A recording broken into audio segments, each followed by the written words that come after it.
What's up, guys? Thanks for tuning in to Hillside Exotics. Tonight's our first long form video. We're going to do a quick dive into the terrarium that we built and the species that it's housing. This is our newest terrarium. We are remodeling this room into a reptile housing area. It is going to be full of custom enclosures for our species. It's going to be the YouTube studio. It's going to be great. It's a work in progress. This was the anchor to it and the first thing we needed to build. I was able to obtain a species that I have been infatuated with for at least half of my life over the last few weeks, and that is a croc monitor, Varanus salvadori, found in Papua New Guinea, basically only. There's a few locales inside of Papua New Guinea. He is a Marukian croc monitor, which has a higher yellow face and more concentrated yellow dots on the head.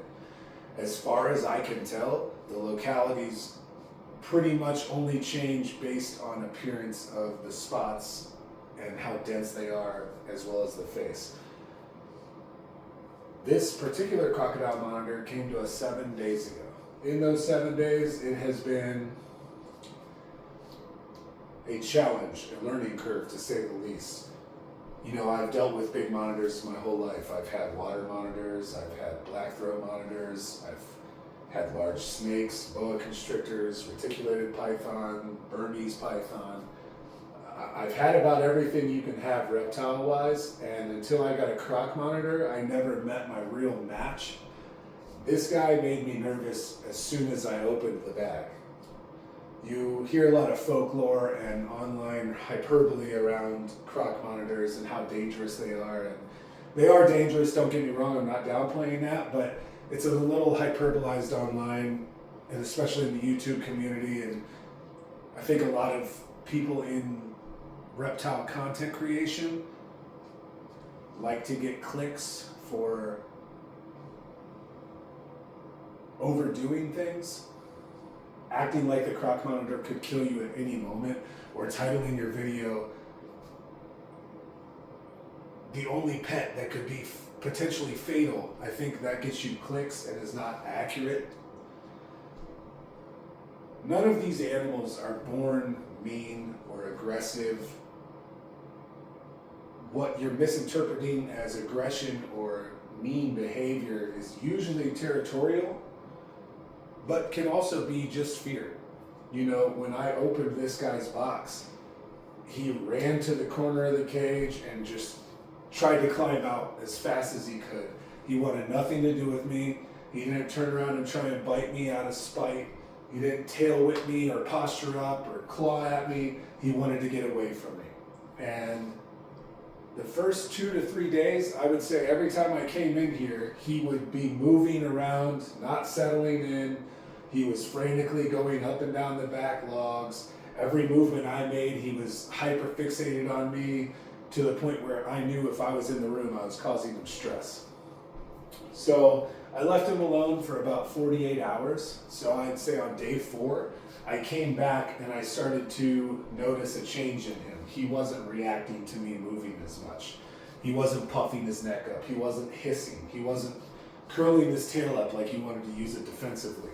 So I took that opportunity to assume that he was going to be somewhat okay with me opening and closing the door without food in my hand. I was right. I opened the door, I stuck my hand in there, he didn't hiss, he didn't react. I took that opportunity to use my closed fist and break down what I call the touch barrier, because I've found in most of the monitor species I've ever kept, if you're able to make contact with that animal, especially in a highly intelligent animal like a croc monitor, a water monitor, if you're able to break the touch barrier, you can send them out of defense mode or fear mode and turn them into thinking mode. Once they're in thinking mode, that's when you form your bond. So I was able to touch with a lot of apprehension. If you know anything about this species, they also have the largest teeth of any reptile, larger than the Komodo dragons. They hunt primarily bird and bat in the wild. So to pierce through all the feathers and get to the meat so that the bird doesn't get away from it, they have evolved to have large dagger-like fangs. So, although hyperbolized online, it is a real threat and you would get serious injury. Permanent nerve damage, probably. If you watch Tom Crutchfield, who is a croc monitor expert, probably the most expert in the game of housing them as pets. He got bit, not even a defensive bite, trying to separate a fight. He got bit by accident and he has permanent nerve damage in his hand. And I've seen the pictures of his hand, and even just a warning bite like that, it ripped him up. Can it kill you? Maybe, if it bit your neck or something. However, I have found with this animal, he doesn't want to fight. He's actually pretty docile, especially now that I broke the touch barrier. After breaking the touch barrier, it was about 3 days. Today is the first day that I was able to pick him up.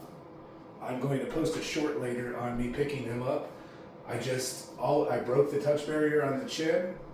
I maintained a fist so that he couldn't bite my loose fingers, and I just worked my way onto his chest. He postured up. I ran my hand under his body so that he felt secure, and I just held him here. And I held him here for 5-6 minutes until he started flicking his tongue. His pupils quit dilating, and I could tell that he was in intelligence and thinking mode. Once that trust barrier is gained, once that trust barrier is broken, you can go into this animal's cage now and not worry about being bit. I could confidently open this, reach my hand right toward his face. I know he wouldn't move. He would just sit there. As I got closer, now that I've broken the trust barrier, he would be smelling my hand, licking my hand, and getting a little bit more and more curious, instead of where he was at the beginning, which was all fear, panic, and running away. Feeding helps. If you use your time feeding to feed the animal and do slight touches while you're feeding, not when the animal doesn't have something in his mouth, and unless you are trained and adapt to monitor behavior, body language, I would not put my hand near its mouth.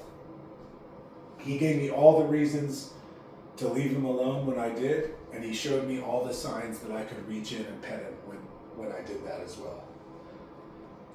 Now, it is feeding night, so he's probably getting a little hungry, but let's go ahead and do a quick look into the cage. Bear with me here.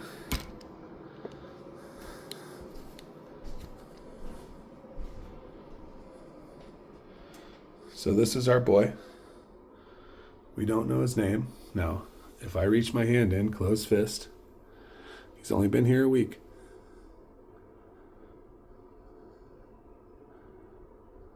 He's investigating with scent. Right now he's letting me know he's not quite sure, especially with the camera in his face. So I'll present my hand. I'll present it nice and slow.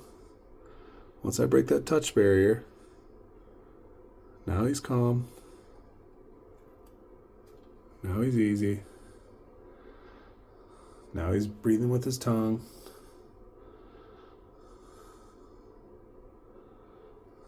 See, now he wants me to leave him alone. But he didn't bite me. He didn't attack me. He wasn't aggressive. He let me know, hey, you can touch me. Right now I'm up in my hiding spot. I don't want you to mess with me. Now, here's a quick look inside the terrarium. Large water area so that he can soak. I don't know what it is with every monitor and reticulated python I own, but he defecates in the water, so every day I have to change this water out and make it fresh.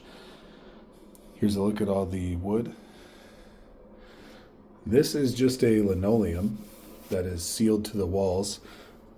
The wood in the corners is cedar, moisture and antimicrobial. We have a T5 LED. We have 3 heat lamps, and it ranges from around 125 degrees 110, 95. The upper ambient air is somewhere around 82 degrees normally, and the lower temperature air is around 72 degrees. It never dips below 72 degrees, even at night, which is around the normal temperature of Papua New Guinea at night. So I wanted to keep it as close to his normal climate as possible. A lot of people aren't able to keep the heat high enough for these animals that they can actually bask and process their food. So that's one reason they say people shouldn't keep them, is they're not able to accommodate the size of the enclosure. We were. And they're not able to maintain the heat. We are. So that's a quick rundown of him, a quick rundown of the enclosure. As you can see, it is absolutely massive. He is going to outgrow it faster than I thought. But for now, I think he is happy, content, and likes his hotel. What's up, buddy?